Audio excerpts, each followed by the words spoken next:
Hello everyone and welcome to the Starseed Dragon channel. This is our mid-month November 2022 energy reading for the sign of Aries. I have Aquarius on my mind.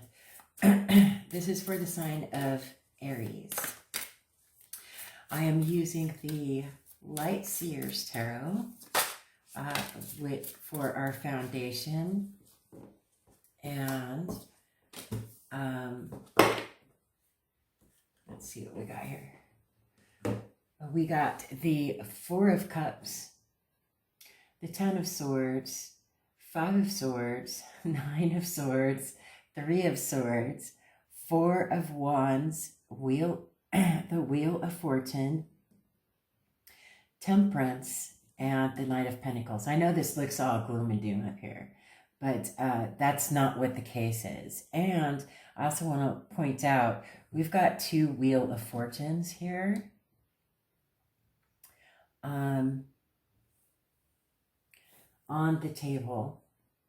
But let's get to the clarifiers. The clarifiers, I am using the Radiant Wise Tarot.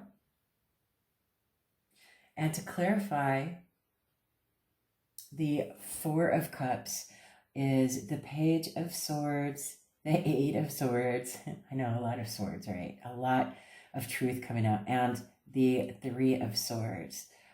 Clarifying, the Ten of Swords is the Queen of Wands. Clarifying, the Five of Swords is the Ten of Pentacles. Clarifying, the Nine of Swords is the Lovers. Clarifying, the Three of Swords is the Nine of Swords, Wounded Warrior. Clarifying, the Four of Wands is the Magician. Clarifying, the Wheel of Fortune is the High Priestess. Lot of major arcana going on here. Clarifying, the Temperance is the Ace of Cups, new love, yes. And clarifying, the Knight of Pentacles is the Queen of Cups, the King of Wands, the Fool, and the Wheel of Fortune. Now, with that all said, what I have received while I was pulling these cards is that, you know, there has been, and remember, whoever this sings to, take what sings to you. If it does not sing to you, leave it be, right? Because these messages can be extremely specific for whatever soul it touches, right? If it does not resonate or sing to you, just leave it be. It's not for you, right? We're all adults. Okay. My disclaimer is over. So the energy that I've been receiving from this is that, you know, there's this complacency when it comes to love. And it's because there was a deep deception from someone that you were extremely passionate about. And it doesn't necessarily mean a lover, although it could.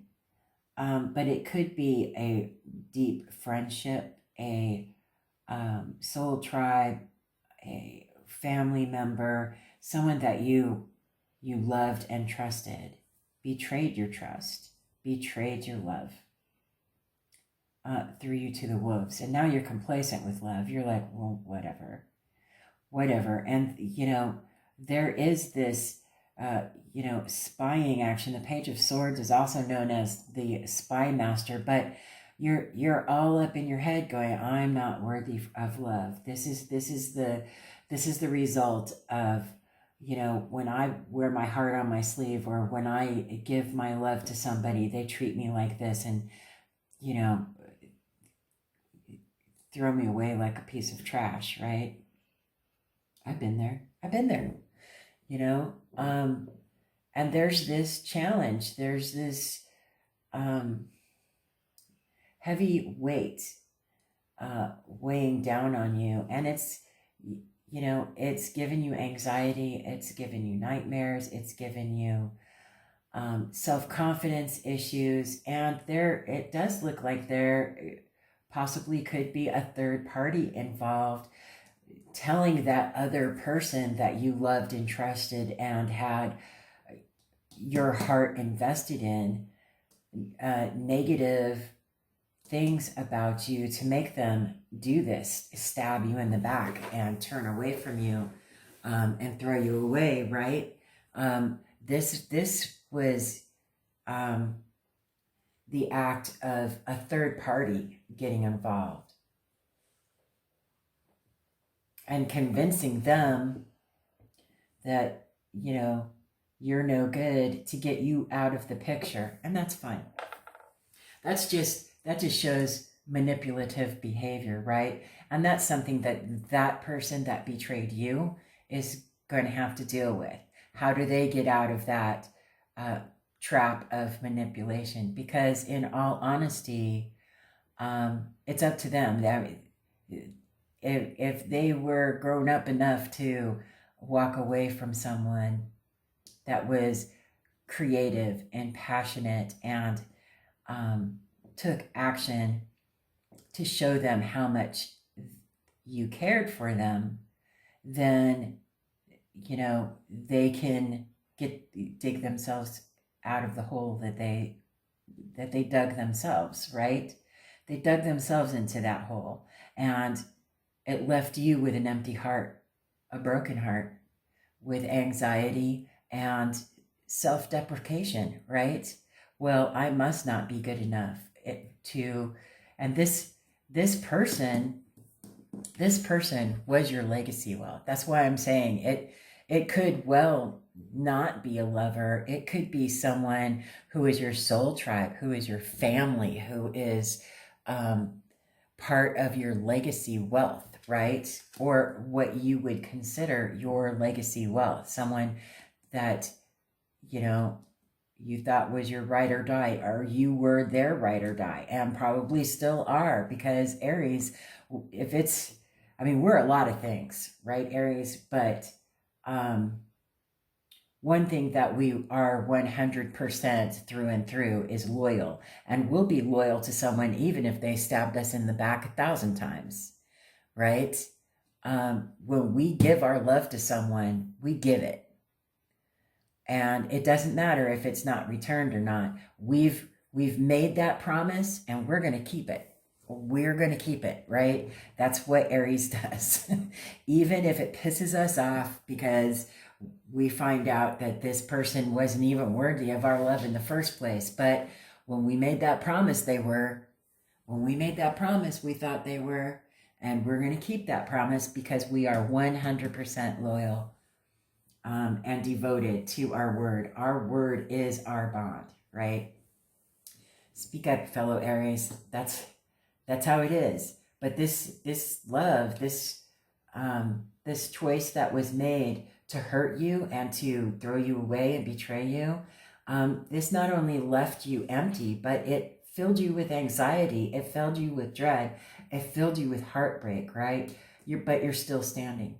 You're still standing, and you're choosing to continue on, even if it hurts.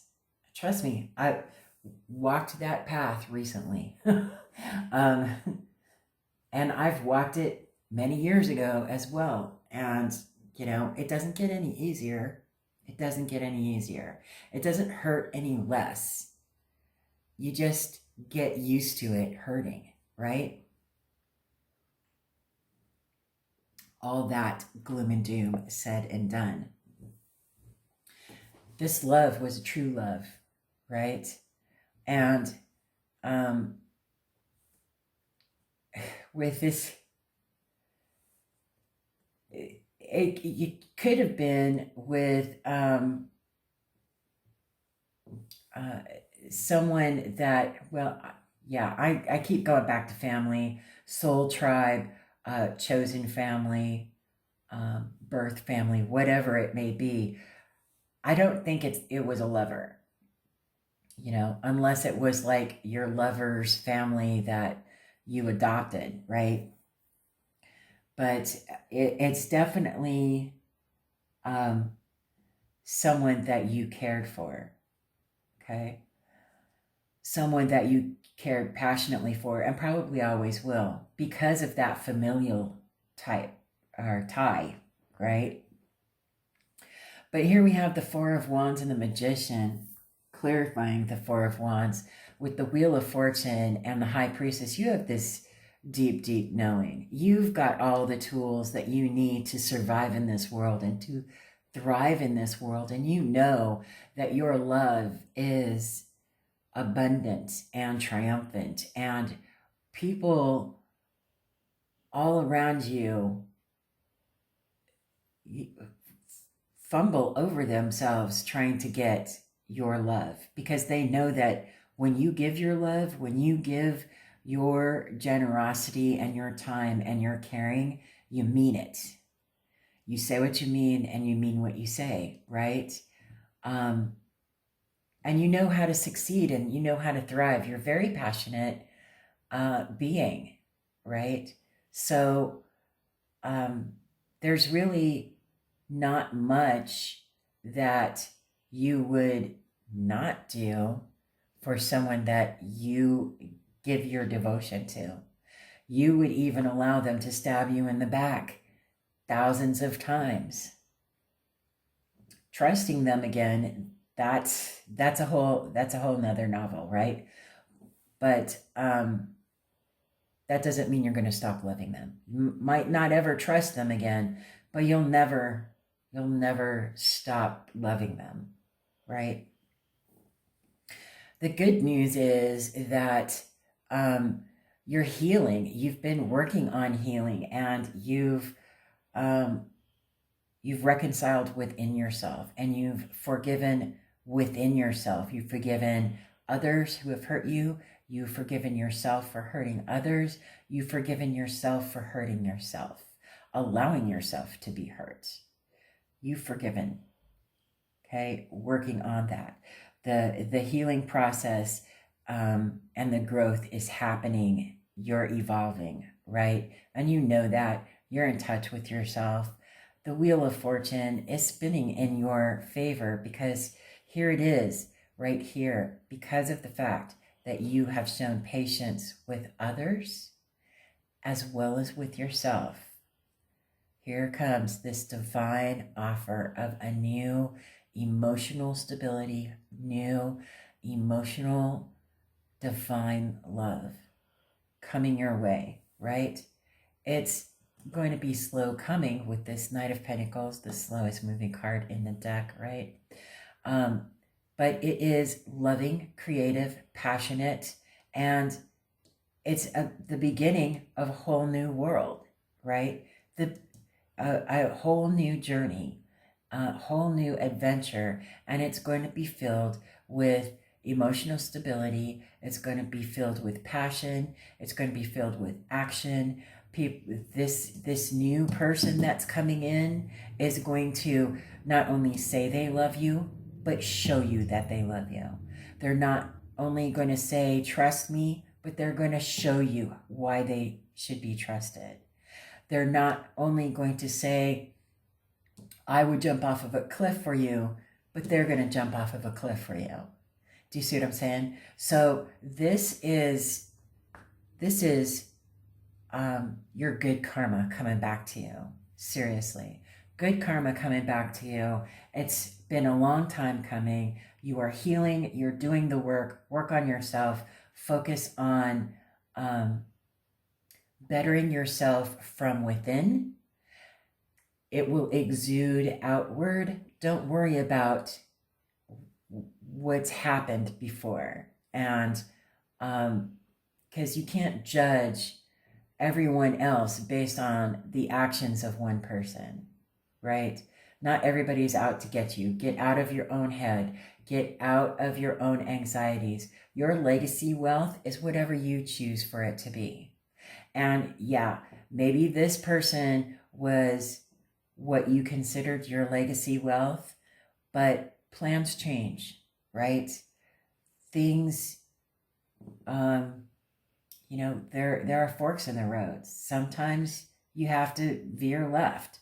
Sometimes you have to veer right. Sometimes you have to go in a loop-de-doo. Life is kind of like that.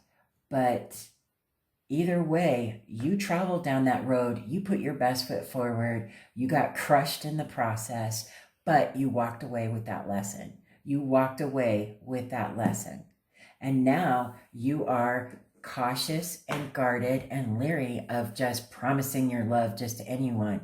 You're going to be more considerate to yourself, to stop and think, okay, before I give my devotion to this person, I'm going to make sure that they are worthy of my devotion, right? So let's look at some oracle cards. Let me put my spectacles on. Old lady. Okay. We have some, what are these? These are the Moon Magic cards. Every day I focus on what is important. Beautiful. Gratefully, I surrender my struggle. Beautiful. And then we have a Wild Mystic card, Determination. How gorgeous is that? If it's one thing Aries is determined, that's for sure. Let me look in the book for salmon. It's a salmon. Well, who'd have thought? Salmon, determination. Okay. This card represents determination and steadfastness. Salmon are migratory fish who spawn in fresh water, journey to the ocean, and then swim the long and difficult returns upstream to their spawning ground, where they procreate and die. They are revered by the Celts and Druids and indigenous North Americans, often symbolizing wisdom, the cycle of the year, and renewal of the world. Their path home is treacherous, with predators such as bears, birds, and anglers standing in their way. But the salmon perseveres despite these obstacles. This card is a symbol of hard-won achievement and willpower in the face of great odds. While the hummingbird card is a sprint, the salmon card is a marathon. That is true. This is a long time coming, right? This card is reassuring you that you are on the right path, even though it may seem treacherous, and urging you to stick by your convictions. The salmon's natural ability to find their way home may imbue this card with a feeling of return, navigation, and finding one's way back to a place of acceptance. This card may also represent those born under the Western zodiac sign of Pisces, which comes right before us, right, Aries? The shadow reading. One shadow reading of the salmon card is the feeling of being lost on your path. Oftentimes, we take new pathways, streams, and rivulets, and they seem like a new direction altogether. You might feel lost or like you have made a bad decision. Try not to focus on the feeling of deviation and instead focus on the journey. Rivers lead back to the sea eventually. That is really, really true. Aries, determination. And funny, 9 of Wands. It has been a long, long journey. This whole, whatever this escapade adventure was, that you thought this person was solid, this person was the person you could trust, maybe even your emergency contact. I don't know. But the bottom line is you trusted them more than you've ever trusted anyone else in your life, and they betrayed that trust. It's okay. Karma obviously is tenfold, right? This new direction that you're going to be going in, it's all going to be worth it. Walk away with the lesson. You're healing. You're doing the right thing for you. You're thinking of you first, protecting you first, learning how to receive first, right? and it's going to be coming to you. Time to move on. Well, isn't that appropriate? This is my beloved Into the Lonely Woods deck. Number 22. Let me read number 22. I'm going to put this right here. Number 22. Well, this is just the perfect ending of the month, right? Time to move on. There is sorrow when someone no longer feels the way they once did about you, but know you lit a light in their lives. Even though the time has passed for your tales to intertwine, the loosening of the bonds of love need not be bitter. For now, you must take your leave to refine who you are next to become. You will not be lost when you follow the darkening path into the unknown. You will wander, but there are fragments of your soul waiting for you to find them along the way. Be content with the light you carry within and the light you have lit with others. These will be the guides on the mysterious path before you. Absolutely perfect. Couldn't have said it better myself. I love this deck so much. I love it. Keep moving on. Definitely. I love it. Have a fantastic holiday. If you have any holidays in the month of November that you celebrate, have a fabulous holiday season. Have a fabulous rest of November. And I hope that this sang to you in some way, and let me know in the comment section below what you thought of it, how it sang to you. I would be curious to know. Other than that, I hope you have a fantastic rest of the month, and I'll see you on the next video.